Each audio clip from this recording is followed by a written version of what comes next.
तो जब मालदेव इधर उधर हमले कर रहा था चारों तरफ, तो उसने जैसलमेर पर भी हमला किया। तो जैसलमेर वालों ने कहा भाई पोखरण रख ले, लड़ाई मत मत कर। तो उन्होंने अपना एक इलाका दे दिया, लड़ाई नहीं की।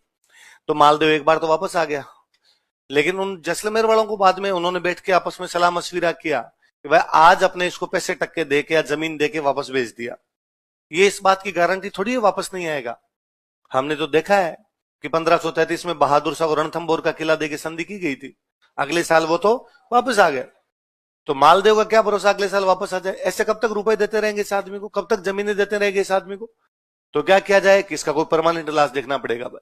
तो क्या परमानेंट इलाज तो लड़ाई है, और वो फिर अपना इलाज कर देगा ये। तो क्या किया जाए? तो लूणकरण की राजकुमारी है, राजकुमारी का नाम है उमा दे। क्या नाम है?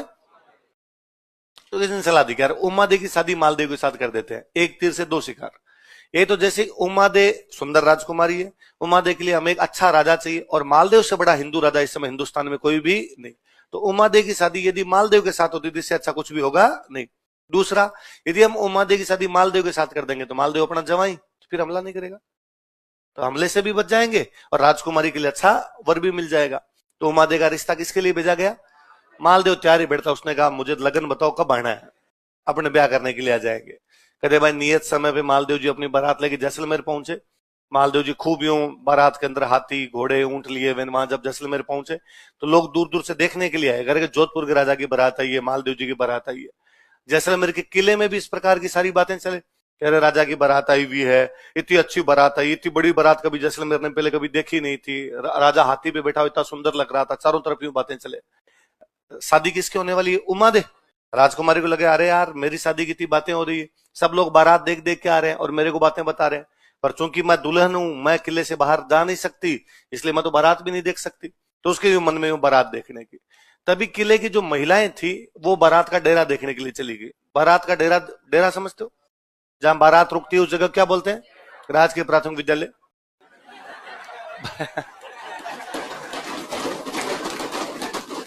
वही रुकती है ना। तुम यूं सीरियस हो गए थे फालतू में, है ना? इंग्लिश मीडियम वालों को तो वो डेरा कुछ ही नहीं होता। हमारे गांव में स्कूल होती है ना? वहां हम बारात को रोक लेते हैं, टावरों कर देते हैं छुट्टी, और वहां बारात रुक जाती है। उसको हम क्या बोलते हैं? डेरा। डेरा मतलब घर है जी। तो पहले बारात का डेरा देखने के लिए महिलाएं जाया करती थी। महिलाएं जब डेरा देखने जाती तब एक लोकगीत गाया जाता अपने जल्ला। तो उधर भाई महिलाएं सारी बारात का डेरा देखने गई, उमा दे अब थोड़ी अकेली बैठी। तो उमा दे को लगा कि अरे यार देखो मैं बाहर तो नहीं जा सकती, पर किले के ऊपर चढ़ के देख ही सकती हूँ, और किला सबसे ऊंचा होता है, किले के ऊपर चढ़ोगे नीचे का सब कुछ दिखाई देगा। तो उमा दे अपनी बारात को देखने के लिए किले के ऊपर जा रही है। जब वो किले की सीढ़ियां चढ़ रही थी ऊपर जाने के लिए, तो एक कमरे में उसे लड़ाई की आवाजें आई। उसने कान लगाया तो उसके मम्मी पापा ही लड़ रहे थे, और लूणकरण अपनी रानी को कह रहा था कि आज मालदेव जैसे ही फेरों के अंदर आएगा मैं मालदेव को पकड़ के मार दूंगा। और रानी कह रही क्या बात करते हो, अपना जवाई काय का जवाई है, थोड़े दिन पहले आक्रमण करने के लिए आया था और डर के मारे बेटी देनी पड़ रही है, वरना इसका तो मैं मुंह नहीं देखूं। अब युद्ध में तो इसको मार नहीं सकते, आज फेरों में अकेला आएगा वहां पे मार देंगे। अरे अपनी बेटी विधवा हो जाएगी, उसने कहा सती कर देंगे, फिर इसको मारूंगा मैं आज, और यदि तू बोली ना किसी को बताया तो पहले तेरे को मारूंगा मैं। अब बेचारी वाता जोड़ी करेगी, मत करे ऐसे। उसने कहा चुप बस। उमा दे ने जब ये बात सुनी तो अब बेचारी उसके समझ में नहीं आए कि एक तरफ उसके पिताजी हैं जो मालदेव को मारना चाहते हैं, एक तरफ मालदेव है जो उसको होने वाला पति है। तो उसके लगा अपने किसका साथ दें, पर उसे लगा कि हिंदू धर्म में सगाई अपने आप में आधा विवाह होता है, मेरी सगाई तो हो ही रखी है, ब्याह करने के लिए आया हुआ है, और मुझे किसका साथ देना चाहिए? मालदेव। और उसने मालदेव के पास समाचार भिजवाया कि मालदेव जी आज जब फेरों में आओ तो थोड़े सावधान रहना, आपके साथ विश्वासघात किया जा सकता है। मालदेव जी ने जैसे ही पर्ची पढ़ी, मालदेव जी ने कहा थैंक यू, पहली बात तो मैं इनसे वैसे नहीं मरता, तूने बता दिया, थोड़ा और ध्यान रख ले। वो डाकी टाइप का आदमी था, ऐसे का मरे वो। तो उसने कहा बाकी मैं मेरे हिसाब से देख लूंगा। तो जोधपुर से जो बारात गई हुई थी उसमें दो एक बॉडी बिल्डर टाइप के बंदे थे, उनको मालदेव ने कहा तुम दोनों का एक ही काम है, लूणकरण को फेरों में आने नहीं देना है, लूणकरण बाहर ही रहना चाहिए। उनका साहब चिंता मत करो। मालदेव जी फेरों के लिए अंदर गए। लूणकरण जब अंदर जाने लगा तो उन दोनों कहा अरे कहां जा रहे हो, इतनी दूर से बारात आई है, कोई बैठो दो घड़ी, कोई बातचीत करो, दो पैक लो, पैक बनाओ भाई, एक पैक बनाओ, लूणकरण जी के लिए पैक बनाओ।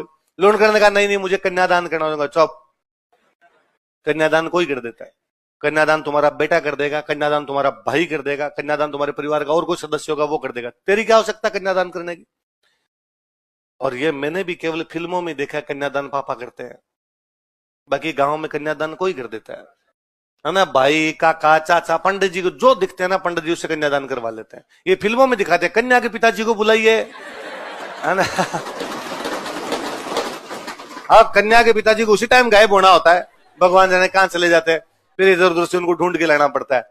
बाकी मैंने फिल्मों में और शहरों में दो बातें देखी, एक तो कन्यादान पिताजी से करवाओ, एक मैंने फिल्मों में और शहरों में देखा कि लड़की की शादी में लड़की के भाई भी नए कपड़े पहनते हैं।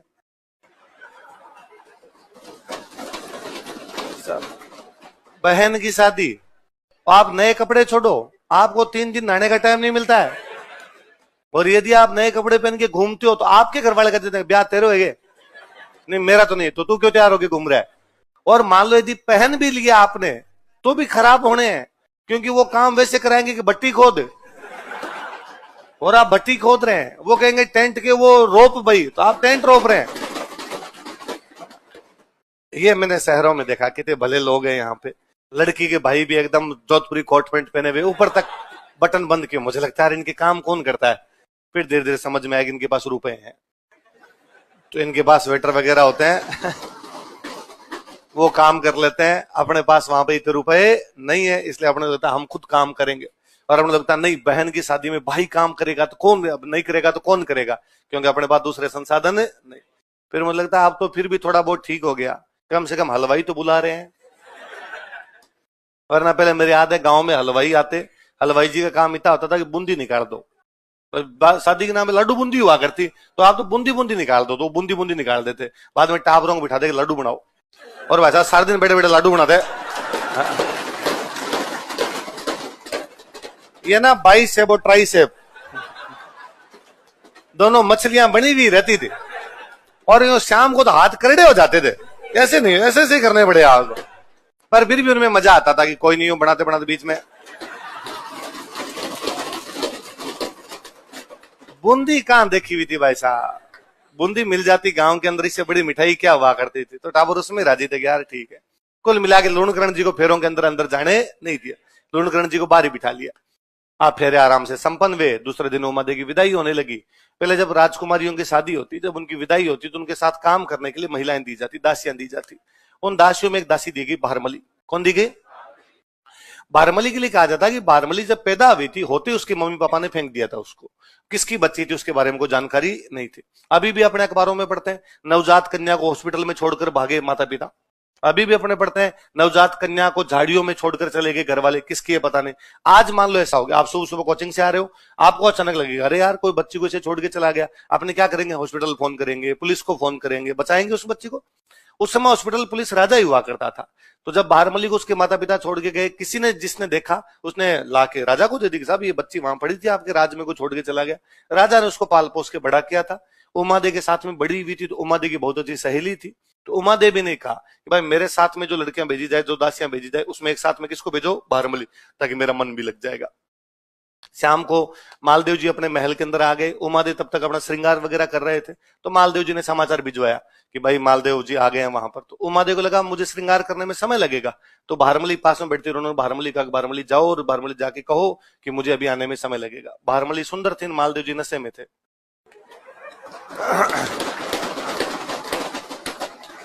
ये बात उमादेव को पता चली, उमादेव ने कहा लिचड़ आदमी, कोई ऐसे कैसे कर सकता है, और उसने कहा इस आदमी का तुम आज के बाद मुंह भी नहीं देखो। उसने वास्तव में मुंह नहीं देखा, उसने केवल फेरे लिए थे। बाद में वो यहां से हाथों हाथ चले गए थे अपने तारागढ़, अजमेर तारागढ़ रहे थे खूब दिनों तक। जब शेरशाह ने हमला किया था तब इनका पहले प्लान, अजमेर की तरफ से आ रहा था शेरशाह, तो इनका पहले प्लान यह था कि अपने अजमेर लड़ेंगे जाके और अजमेर में शेरशाह को रोक लेंगे। तो उमादेव को जब ये बात पता चलती है, उमादेव शेरशाह उसको मालदेव को मैसेज करती है कि भाई मैंने सुना है कि आप लोग यहाँ पे आके शेरशाह से लड़ने वाले हो, तो आपको आने की आवश्यकता नहीं, आप सेना भेज दो, मैं सेना को संभाल लूंगी, मैं लड़ लूंगी। फिर फाइनली इनके तय हुआ कि अजमेर नहीं लड़ेंगे, अपने जैतारण लड़ेंगे। तो इन्होंने अजमेर खाली किया था। अजमेर खाली किया तो जोधपुर के पास में गांव पड़ता था कोसाना नाम करके, वहां पे उमादेव को शिफ्ट किया, भाई आप यहाँ पे आके रह सकते हो, अजमेर तो खाली करेंगे। फिर वो कई दिन तो यहाँ पे रहे थे। फिर उनका ननिहाल था केलवा, तो लास्ट में कहां पे चले गए थे? केलवा। मालदेव की एक अन्य रानी से बेटा हुआ था राम सिंह। कौन हुआ था? राम सिंह को गोद ले लिया था, राम सिंह वहां रहता था उनके साथ में। फिर केलवा के अंदर जब वो रहते थे, उनको समाचार मिला कि मालदेव की मृत्यु हो गई, तो केलवा के अंदर मालदेव के कपड़े भेजे गए थे, पगड़ी भेजी गई थी मालदेव की, भाई मृत्यु हो गई। वहां पर केलवा में उसके साथ सती हो जाती है। वो महिला कहती है भाई मालदेव ने मेरे साथ पति होने का धर्म नहीं निभाया, मैं मेरे पत्नी होने के धर्म से पीछे क्यों हटूं? पूरी जिंदगी उसने मालदेव का मुंह नहीं देखा, पूरी जिंदगी मालदेव से नाराज रही, इसलिए हम क्या बोलते हैं, क्या बोलते हैं, कहते हैं कि भाई जब इधर आपके उमा दे यहाँ पर थी, जोधपुर के पास में कोसाना वाले इस गांव के अंदर थी, मालदेव तब तक वापस कब्जा कर चुका था जोधपुर के ऊपर, तो मालदेव को लगा कि यार मेरी गलती थी, मेरी गलती की वजह से और चली गई उमा दे, चली गई, तो मुझे उमा दे को मनाना चाहिए। तो मालदेव ने अपने दरबार में बहुत अच्छे कवि थे जिनका नाम था ईसरदास जी। क्या नाम था? ईसरदास जी को भेजा कि ईसरदास जी जाओ और जाके किसको मना के लेके आओ? उमा दे को। ईसरदास जी गए, ईसरदास जी ने जाके उमा दे कहा कि उमा दे गलती इंसान से ही होती है, मालदेव से गलती हुई, और यदि कोई बंदा अपनी गलती को स्वीकार कर ले, रिग्रेट कर ले, कन्फेंस कर ले उस पे, तो गलती माफ कर दी जानी चाहिए, माफ करने वाला बड़ा होता है। आप वापस पधारिए, जोधपुर चलिए, आप पटरानी बनेंगे, आपका बेटा होगा वो जोधपुर का राजा बनेगा। उमा देन का ना, इज्जत नाम की भी कोई चीज होती है, सम्मान बहुत बड़ी चीज होती है, मैं कैसे जा सकती हूँ ऐसे? उन्होंने वापस कहा है कि मालदेव जोधपुर का राजा, राजस्थान की सबसे बड़ी रियासत का राजा, 10 लोगों के बीच में पैरों पैर पकड़ेगा आपके, माफी मांगेगा, इज्जत बढ़ेगी आपकी। तो उमादन वापस कहा कि सरदार जी आप कह रहे हो ऐसे, मैं कह रहा हूं मेरी गारंटी आपकी इज्जत में किसी प्रकार की कोई कमी नहीं आएगी। तो उमादेव को सरदार जी राजी करके लाते हैं। ये बात पता चलती है बाकी रानियों को कि कौन आ रही है, उमादे। तो बाकी रानियां जानती थी कि उमादे आ गई तो उमादे पटरानी बनेगी, उमादे पटरानी बनेगी तो अपनी दुकानदारी चलेगी नहीं। तो एक कवि और थे, उनका नाम था आसानंद जी। क्या नाम था? तो उन्होंने आसानंद जी को कहा कि आसानंद जी सुना आपने कुछ क्या कि उमा दे वापस आ रही है? उनका हाँ सुना तो है। तो ये तो बहुत गलत बात है ना, महिला की इज्जत नाम की कोई चीज होती है, उमा दे दी एक बार ठोकर मार के चले गए, वापस थोड़ी आना। तो आसानंद जी ने कहा ये बात तो सही है, तो आप करो कुछ इंतजाम। तो आसानंद जी जिधर से उमा दे आ रहे थे उधर सामने जाके खड़े हो गए और रास्ते में जोर जोर से दोहे बोलने शुरू किए कि मान रखे तो पीऊ तज, पीऊ रखे तज मान, दो दो गेंद ने बंधु एक एक खंबू उठान। मान रखे तो पीऊ तज, पीऊ का मतलब होता है पति, तज मतलब छोड़ दे, मान मतलब इज्जत सम्मान। मान रखे, यदि इज्जत रखनी है तो पति को छोड़ दे। पीऊ रखे तज मान, और यदि पति रखना है तो इज्जत छोड़ दे, इज्जत रखनी है तो पति छोड़ दे। दो दो गेंद ने बंधु, गेंद मतलब होता है हाथी, गेंद मतलब दो दो गेंद ने बंधु, दो हाथियों को नहीं बांध सकते एक एक खंबू ठाण एक ही जगह पे। जैसे एक जगह पे दो हाथी बंधे नहीं रह सकते क्योंकि आपस में लड़ेंगे, वैसे इज्जत और पति दोनों एक साथ है। अभी तुम्हारी इज्जत है उमा दे, लोग दूर दूर तक बातें करते हैं कि रानी हो तो उमा दे जैसी हो जिसने अपने पति की एक गलती पर उसके वैभव को, उसके साम्राज्य को, उसके राजत्व को ठोकर मार दी। तुम वापस आ जाओगी, तुम्हें जोधपुर का राज्य मिलेगा, तुम पटरानी बनोगी, तुम्हें सारे सुख वैभव मिलेंगे, पर इज्जत नहीं मिलेगी। उमा दे ने कहा ना अपने को चाहिए फुल इज्जत। उमा दे वापस चली गई थी। तो उमा दे को लाने वाले तो कौन थे, वापस भेजने वाले कौन थे? चलो उमा दे का किस्सा तो अलग से खत्म हुआ। भारमली तो मालदेव के पास रह गई भाई, वो तो मालदेव के पास ही। एक दिन भारमली अपने को जैसलमेर की तरफ टकाटक देखे, उधर लगातार उधर ही उधर देखे, रात का टाइम और मालदेव ने, बरसात हो उधर जैसलमेर की तरफ, बिजलियां चमके, और मालदेव ने भारमली से पूछा कि तुम्हें पीहर की याद आती है? तो रोई। उसने कहा क्यों नहीं आएगी, मेरा बचपन बीता वहां पे, खेली कूदी वहां पे, आज इतने साल हो गए मैं जैसलमेर वापस जा नहीं पाई। चली जाओ, कल चली जाओ। मैंने किस मुंह से जाऊं? जैसलमेर वाले कल को कहेंगे कि भाई तेरी वजह से हमारे राजकुमारी का घर टूट गया, तो मैं कैसे जाऊं वहां पे? उसने कुछ ही नहीं कहेंगे, मैं लेटर लिख के भेजता हूँ। और मालदेव ने एक दिन लेटर लिख के भेजा कि भारमली आ रही है जैसलमेर वालों, यदि किसी ने कुछ कह दिया तो देख लेना। कौन के भाई उससे पंगा कौन ले। भारमली जैसलमेर गई। जैसलमेर का जो राजा था, उसका जो राजकुमार था, उस राजकुमार के ऑलरेडी 3 रानियां थी, पर भारमली सुंदर थी।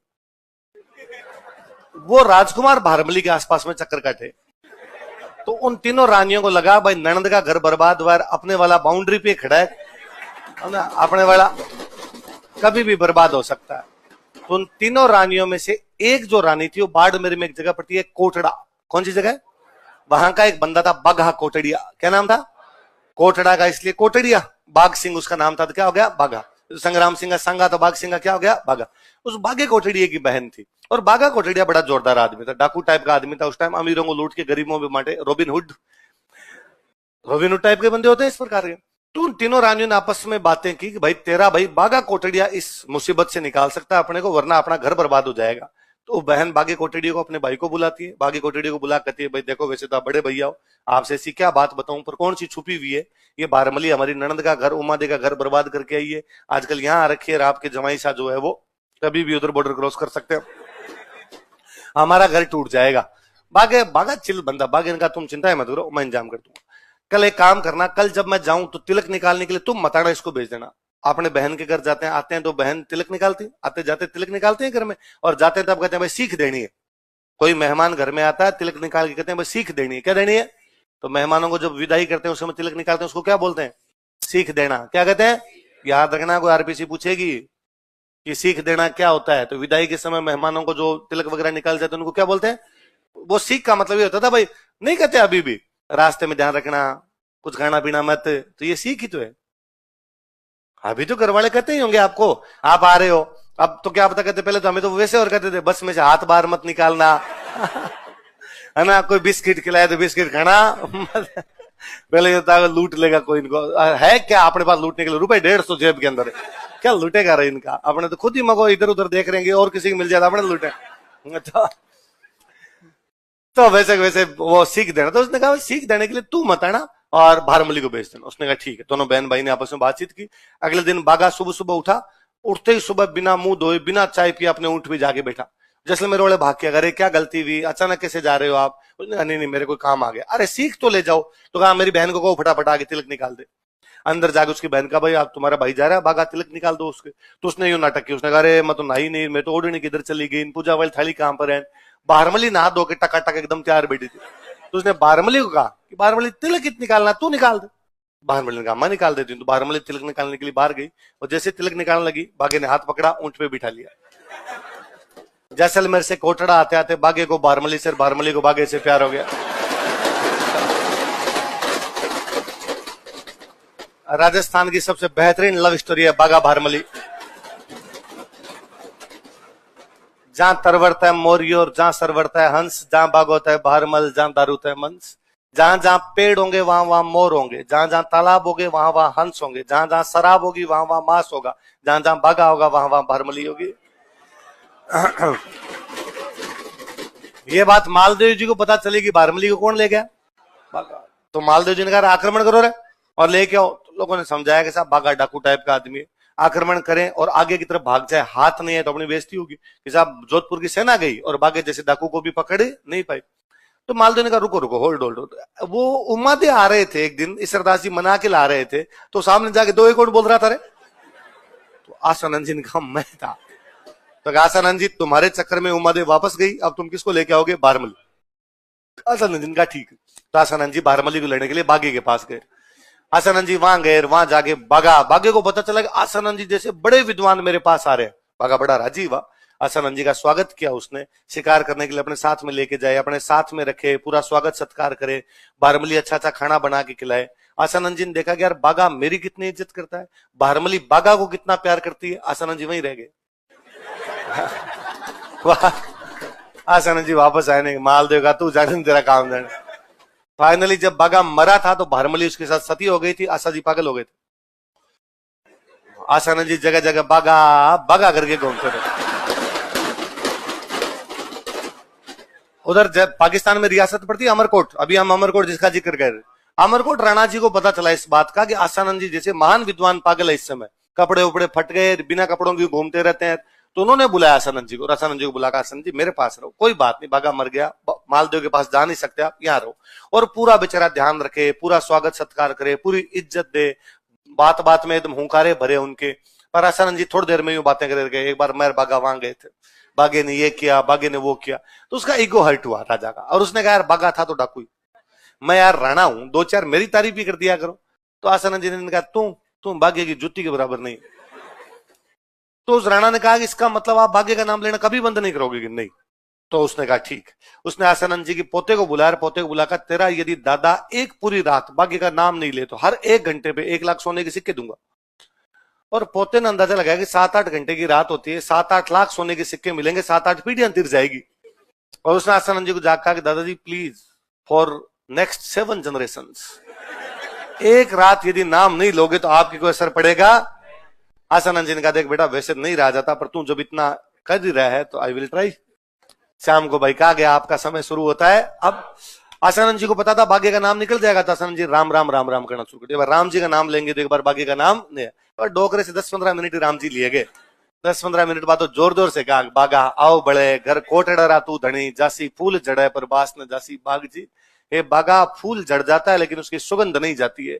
तू मर गया लेकिन तेरी याद मेरे दिल से थोड़ ठोड़ पग दौड़ करसा पेट रहे कारण, रात दिवस राठौड़ बिसरिया नहीं बाग जी। पेट के लिए आदमी, कमाई के लिए आदमी कहीं भी मजदूरी कर लेगा, पैसों के लिए बागे जैसे दोस्त को कैसे भूला जा सकता है। फिर कहा ठीक है, आप जानो ना आपका काम जान। तो आसानंद जी बाद में किस पर दोहे लिखेंगे? बागा भारमली।